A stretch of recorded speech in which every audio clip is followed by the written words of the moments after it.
From 2012 to 2013, they did a lot of hiking in and around the coastal range of Oregon. I would frequently go out by myself for days when coming to town to restock on food if necessary. It was commonplace for when I was in town to spend the whole day hiking back the 4 hours to where I was camping at dusk. The trail I took wasn't more traveled and looked more like a deer path than anything. I had chosen my campsite for its lack of foot traffic and its serenity, avoiding conventional locations. I only had a cell phone on me during this period of hiking and camping, no bright clothing, and no GPS nor tracking device or emergency beacon, which probably wasn't the smartest idea looking back. There were times I heard and saw things while out in the forest that I didn't recognize by sight and/or sound. Nothing came close to the incident that I had in May 2013. I had just done my usual restock in this small town, some 6 miles from where I had decided to camp for the night, and I spent the day in town as usual. I started walking back to my camp location at about dusk. Half of the walk, I chose to use dirt roads until veering off on the deer trails that I used earlier in the day. By this time, it was completely dark, but it was clear out and possible to see the trail just using the moonlight. I don't listen to headphones while hiking. I've always thought it's wise to be able to hear what's around you in the event of there being a predator, whether that be man or animal alike. I was mentally doing some calculations for the next day's hike when my mind is literally stopped mid-track. I hadn't heard anything, and I don't hardly make any sound when hiking. If I'd heard something, I would have known. For some reason, yet a sixth sense or survival instinct, I'm not sure, but I was jolted quite suddenly out of thought and made very aware of the fact that I wasn't alone on this trail. What was odd to me especially is that even though I had heard nothing whatsoever, no wind, no birds, I knew acutely that something was behind me about 30 yards down the trail. I still, to this day, have so many unanswered questions about how I knew this. Standing really still, I turned around and looked down, but I didn't see anything in the trail, but I felt it. It's honestly really difficult to pin down exactly how to describe what I felt, because I hadn't felt that way before or since. I was standing straight up, fight or flight, and my logical mind was saying that there's nothing out of the ordinary, while my senses were saying to get the hell out of there. Again, looking back and remembering, I have no idea what to say. It's really hard to express. It was like I was being taunted, and I felt the presence of someone, down there in that trail. And for some reason, I knew that it knew that I knew it was there, even though I couldn't see it. That's what scares me. I knew, and it was bright enough out for me to see 30 yards down the trail with no problem. There was nothing there, and I felt as if I were being cold or beckoned to come closer. This was maybe 30 seconds into looking down the trail. I was panicking, but I still wasn't sure what to think because I wasn't seeing anything threatening. So I turned around and started walking at a quick pace. I don't know what else to do. I knew that if it was in fact a guy out to kill someone, he was probably going to end up killing me on this trail or in my tent after following me back. So why run? I would say it was not even a minute into the quick trek back that I heard what can only be described as a sound like rushing or swooping air, and then what seemed like a rake sliding across the dirt trail. The former sound happened right after the latter.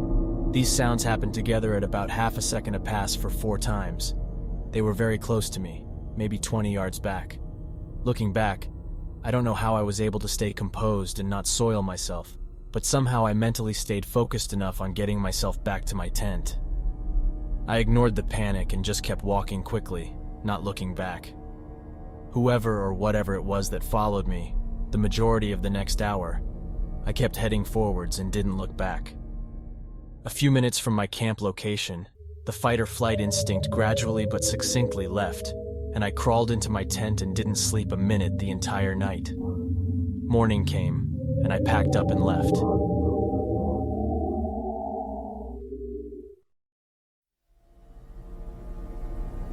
About 10 years ago, I was working as a private investigator. It sounds cool, but it actually isn't. You spend about 3 to 5 hours each day driving to your cases, stake them out in a blazing hot car with the engine off for 8 hours, and then spend 1 to 3 hours in a hotel room writing up your reports before finally getting some sleep and doing it all over again. I did this job for about a year after completing my training to be a medic in the Army Reserves. I was young at the time, so the idea of making $50K a year and traveling all over the country while living out of a suitcase seemed appealing to 19-year-old me. As I said before, you spend a lot of time driving around in areas you're not necessarily familiar with. On one of those late nights, I found myself driving onto a twisting mountain road just outside of Taos, New Mexico. The area was heavily wooded with narrow roads that curved sharply without a lot of places to turn off. Since you were driving up and around mountains and forests in the middle of the night, as I maneuvered my rental vehicle through a curve, I saw a woman stumbling along the side of the road, carrying a small child. The sight caught me off guard and sent a shiver down my spine. It was so unexpected and so out of place. There were no houses or buildings around me, and it was around 2 a.m. and pitch black. This unnerved me, and what sent the shiver down my spine was the way she moved. She lurched along with what I can only describe as a shuffle, straight out of a George Romero zombie flick. And she didn't look up or acknowledge me as I drove by. She just stared aimlessly at the road in front of her. You have to remember that I was 19 years old and fresh out of a year of extensive Army training. I was in peak physical shape, and I thought I was Billy Badass. At the time, I had spent a month working in trauma centers as part of my training, so I still didn't often get freaked out or scared. But seeing this did scare me. I drove on for a minute or two, thinking about what I had just seen. Who was she? What was she doing here this time of night? How did she get here? The more rational part of my brain took over, and I came to a horrifying realization. I had been driving for about 1.5 miles past her, and I hadn't seen any homes or businesses, nor had I come across any places to turn off since I had seen her. And it had been about 10 miles since I had come across a place to turn before I saw her. This wasn't normal. Something was wrong. I realized that she had to be hurt or in trouble. Perhaps she'd been in a car accident and wasn't sure. What if the child she was carrying was hurt? I was a medic. I had trained for a year to help.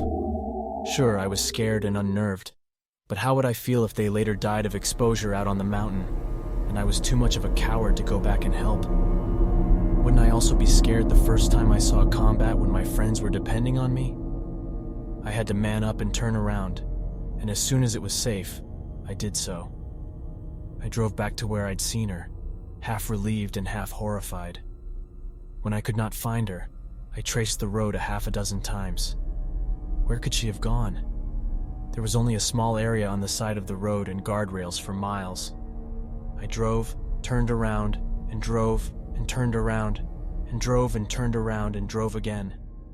I was obsessed with finding her. Part of it was out of concern for her child, and part of it was proving to myself that I was doing the right thing, even though I was scared shitless. After a while, however, it became about me proving it to myself that I wasn't actually going insane. I spent hours looking for her. Eventually, I stopped my car and started walking along the road, looking for any signs of her, or any disturbance on the mountain to indicate that a vehicle had crashed off the road and down a mountain. I walked that entire 3-mile stretch of road in pitch black with a flashlight, at times yelling like a madman, listening to every twig and echo with bated breath. I didn't even care about my deadline on my next case.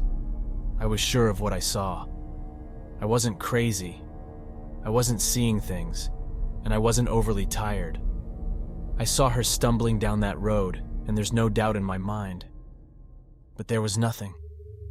Even when the sun came up, and I drove to the stretch of road again 6 times, there was nothing. And there was no way for me to explain it. Even after countless sleepless nights in the 10 years since devoted to it, I don't believe in ghosts. I don't know where the hell the stumbling woman and her child came from or where they went. So, on the off chance that you were stumbling down a winding road in Taos, New Mexico, about 10 years ago with a toddler in your arms, please tell me what happened, where you came from, where you went, and that you were both okay. I've been puzzled for a decade now.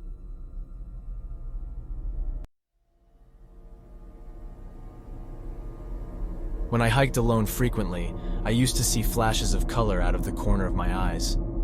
It happened often enough that I learned to pretty much ignore them. I dismissed most of them as birds, small animals, or my imagination. The ones that still caught my attention were the red or blue ones, and one time pink. The bright colors were harder to rationalize away. Carbon Glacier in Mount Rainier National Park, June 5th, 2001. I remember crossing the suspension bridge on my way to the Carbon Glacier. The bridge looked to be in very poor condition and was missing a couple of boards, forcing you to take a large step. The second missing board was right in the center of the bridge, where you're furthest from the ground. My sister crossed first and stopped about 3/4 of the way across. She turned around slowly, looked back at me, and yelled for me to step on 2 slats at a time, as one just broke under her foot. I froze at the second missing board, and it took me several seconds to take that long step across the hole. We decided to use the lower crossing to avoid the suspension bridge after that. These days, it was the only way to go since the trail on the other side of the river washed out. We were having a good day, talking and laughing and telling stories. My sister was in the middle of a story when a flash of white went past my peripheral vision on the left. I ignored it, but what I couldn't ignore was the fact that my sister had stopped talking. I turned to ask her what was wrong, and she was pale. She said someone was walking up the trail and just disappeared as they approached us. She was visibly shaken and upset. I chose not to tell her about the flash of white as I had seen it at the same time. We were both teary and shaking and hiked out pretty quickly and very quietly. It took me several years before I spoke about it again. When I told my sister about the white flash, she couldn't remember any of it as she completely blocked out that day. 2 years later, in an effort to see the standing file account at Washington State, I was given permission from the Highline School District to hike on their property to the old Stampede pasture account, now at Camp Watsky. The woman at the office told me that I should hike around the property after visiting the lookout. It was a beautiful sunny winter day. I hiked to the lookout and then started down a different trail. The trail was fairly open with a lot of salal. I heard a little girl laughing off in the distance and assumed that someone else was enjoying the trails like me. Not a moment later, there was a flash of pink, and it gave me quite a fright. I looked into the woods and saw nothing. My stomach turned, and my eyes teared up. I decided I'd had enough of Camp Watska and quickly headed back to my car.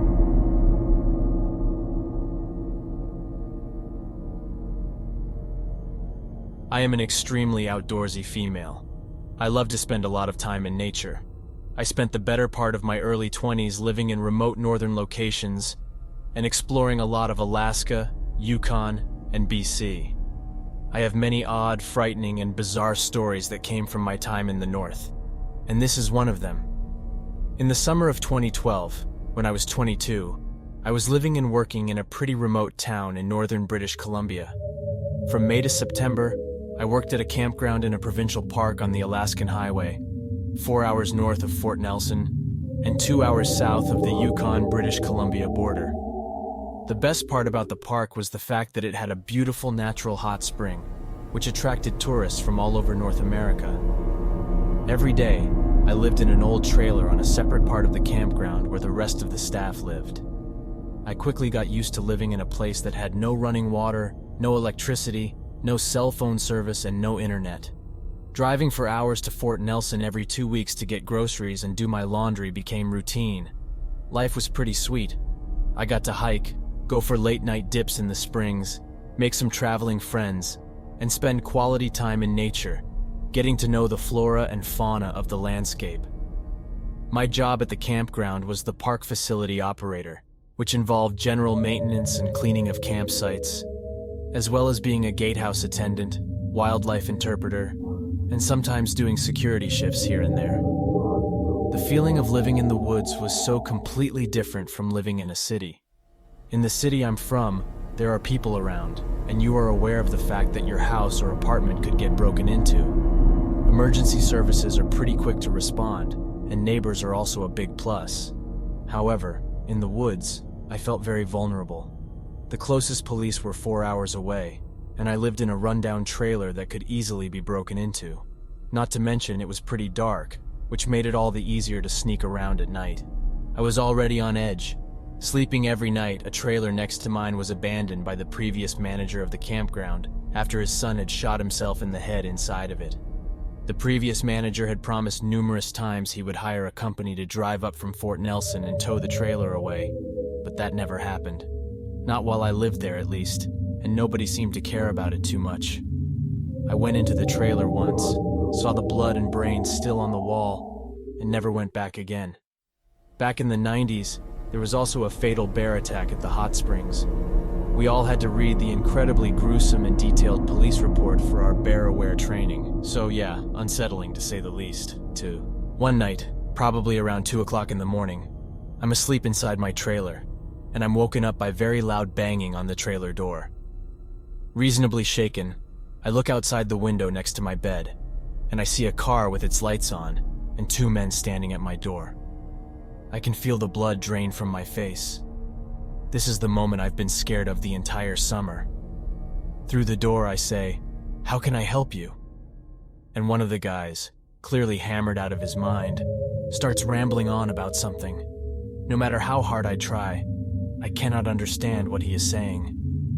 I say, "Sorry, I don't understand what you're trying to tell me." And the other guy starts frantically trying to explain something in the same drunken state as the first guy.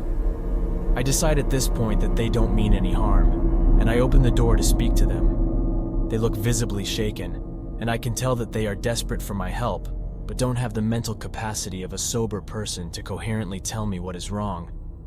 One of the dudes starts telling me a very long story that I managed to piece together through all of his slurring and hiccuping.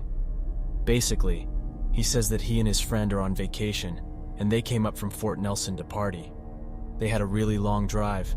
We're at the hot springs having beers, not drunk clearly, and then he drops the bomb that someone is running around the camp stabbing people.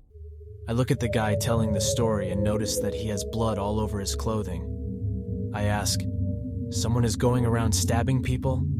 And he replies, "Yes, someone's running around stabbing everyone." Then the other guy yells, "Come on, let's go!" And they hop into the aforementioned car and speed off before I get a chance to question them further. Now I'm standing at my trailer door in the darkness alone, thinking that there's a maniac running outside wielding a knife. I have no phone, and I know that the only person who has a phone is the ranger, and his cabin is about a 5-minute walk away from my trailer. I remember at that point that I do have a radio, so I run inside my trailer, lock the door, and try to get the ranger on the radio. Of course, his radio is switched off, and the only thing I think I can do at this point is to go to the ranger's cabin and notify him of this situation. I slip out of my trailer and run through the darkness across the maintenance ground, past the creepy suicide trailer, then through a thicket straight towards the ranger's cabin. Every single noise I hear from the surrounding forest makes my heart pound faster. I keep imagining this maniacal man sneaking through the bushes, entering people's tents and slashing everybody like some bad horror film. I get to the ranger's cabin and pound on his door. He answers within a few minutes, visibly sleep-deprived, and I tell him the whole story. While I'm there, he calls the police and tells them that they are on their way and will be there in 4 hours. The ranger grabs his gun, walks me to the back of the trailer and says, "Don't let anybody in." I stay up the rest of the night, listening for any sort of disturbance around me.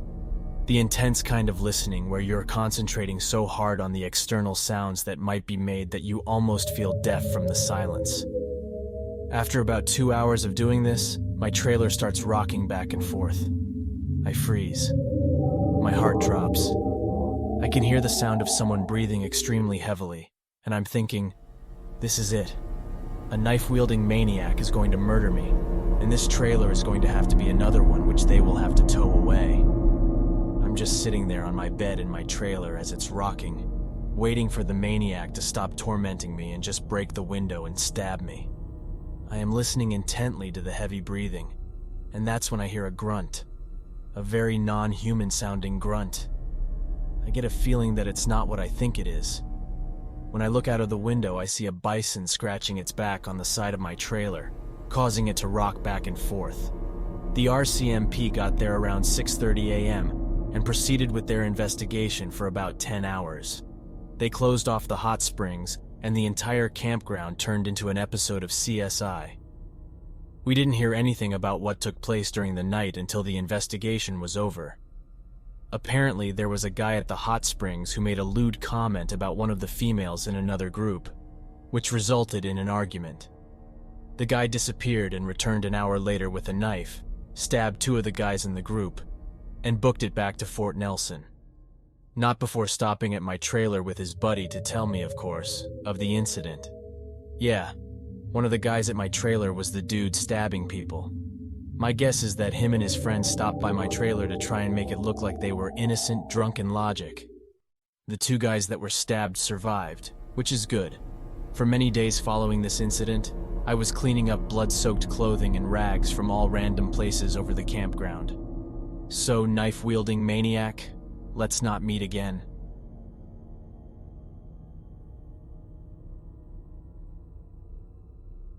"17 or 18 years ago, my fiancée, now wife of nearly 16 years, myself, and one other couple were hiking the Pyramid Point hiking trail in the Sleeping Bear Dunes of northwestern Lower Peninsula of Michigan at dusk.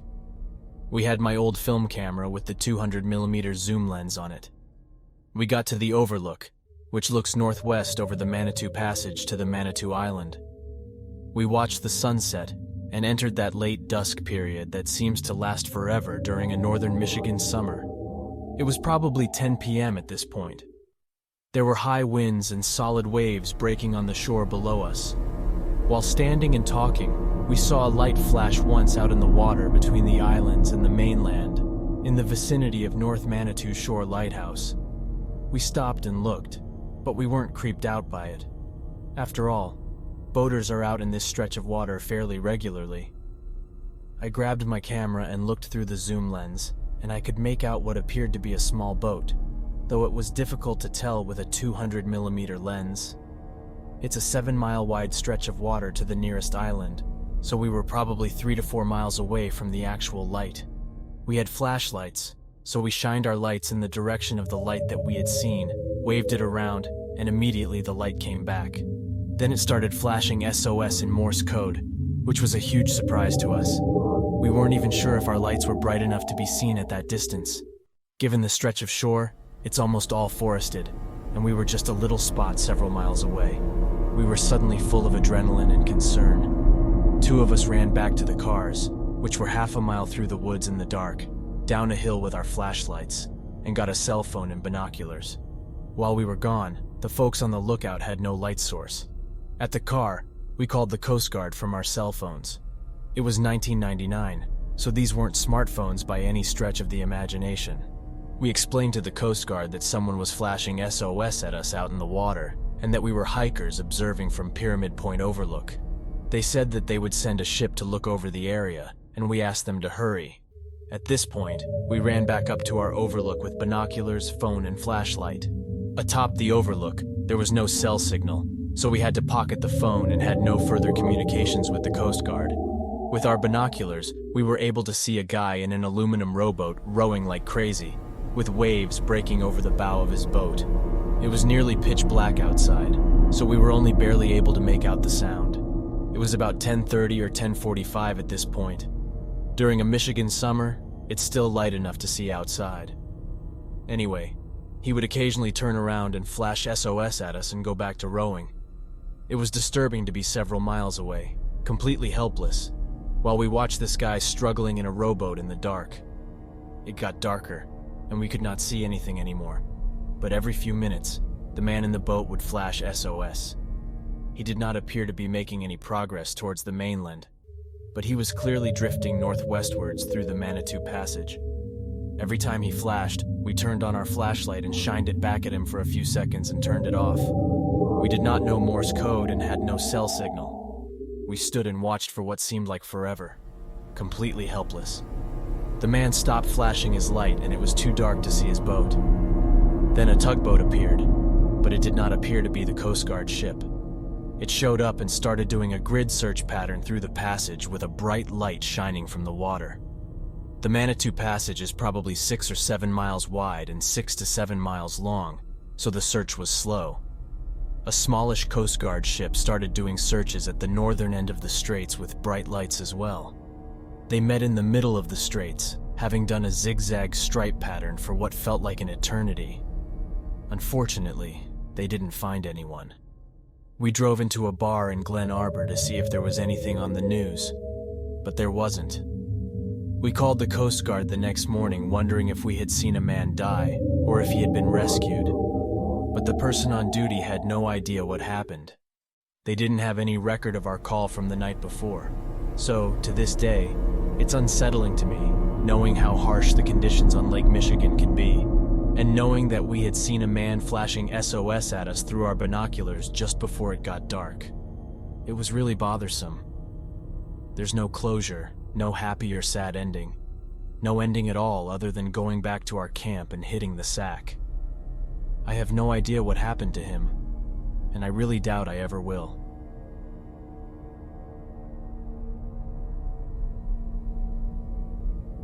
The man who told me about his terrifying experience in the Colorado wilderness is one of those distant relatives that everyone has. He's your third cousin twice removed or something to that effect. I'm not positive about how exactly we're related, but his name is Greg, and he is an incredible guy. Greg is a decorated Green Beret with the Silver Star to his name, which he earned by capturing the leader of an Afghan sniper cell without incurring any casualties. Despite his status as a huge badass and his imposing size of 6 feet 4 inches and 200 pounds, Greg is a teddy bear. He is an extremely humble and kind person. During Thanksgiving at my grandma's house, we were sitting on the couch wearing tacky holiday sweaters when the conversation turned to hunting. Greg mentioned offhandedly that he used to be an avid hunter, but had an experience that turned him off it. He said he doesn't even like guns anymore, which I found surprising coming from such an accomplished soldier. Intrigued, I pushed him to tell me what happened. He seemed uncomfortable with the idea, but he finally relented and shared his story. Allow me to recount it to you in the same way that Greg told it to me. It was late October, which means elk season up in Indian Peaks Wilderness, and I went up there to bag a few elk and just relax for a few days by myself. I parked the truck near a trailhead about 8 miles from where I wound up setting up camp and was looking forward to a nice weekend in the woods with some peace and quiet. After packing all my gear in and getting ready the first morning, I was in my deer blind about 20 feet up a tree with a cup of coffee and my rifle. The sun had just come up about an hour ago. About 50 yards from my tree, the tree line ended and opened into this big meadow where a lot of the elk tended to roam through. I could sight my rifle pretty well through the trees and see most of this big grassy area. Perhaps a couple of hours had passed, which isn't really boring in the deep woods. I drank coffee from my thermos and listened to all the life around me, feeling the woods getting ready for winter. I couldn't believe my luck when I glanced over at the meadow and saw a large group of elk had started grazing there. The silent animals plodded along, oblivious to me watching. Among the group was one of the most beautiful elk I had ever seen, what's called a monarch, which means it had antlers with 8 points each. Something really rare. I quietly clicked the safety of my rifle and sighted it. When you're hunting an animal like this, you want to put a bullet right where the skull meets the spine in order to sever the spinal column and kill it instantly, painlessly. The focus when you get in the zone is incredible. I swear I could feel the firing pin punch forward and the bullet leave the barrel as I pulled the trigger. That beautiful elk went down silently, and all the others scattered for the tree line. I was ecstatic about the shot and the elk. As I climbed down out of the blind and set off for the meadow, I realized I had left my rifle in the blind, something I regretted soon. I had only my small knife on me to gut the animal and drag it back to camp. As I was making the short walk between my blind and the meadow, I noticed that the woods around me were completely silent. Some silence is normal after you fire a gun in the woods, but for it to drag on this long was unsettling. I thought nothing of it, and continued to walk the short distance through the dense pines. As I was about to clear the trees and step into the meadow, I noticed something odd. Through the trees I could see the elk's body lying in the grass. But there was something else. There appeared to be another figure standing on the opposite side of the dead elk from where I was approaching. It looked like a rope-like silhouette, almost as if it were gently nuzzling the elk's dead body. It was strange to see an elk treat a dead elk in such a manner. They usually scatter when threatened. However, I continued walking towards it cautiously, trapezing in the dark and hollering in an attempt to startle this other elk off. Suddenly, the figure snapped its head and looked up at me over the body of its fallen companion. To my horror, this strange creature, with its glossy black eyes, locked its gaze with mine. It no longer felt like an animal looking at me. Its eyes held a sense of accusation, as if I had been caught red-handed doing something wrong.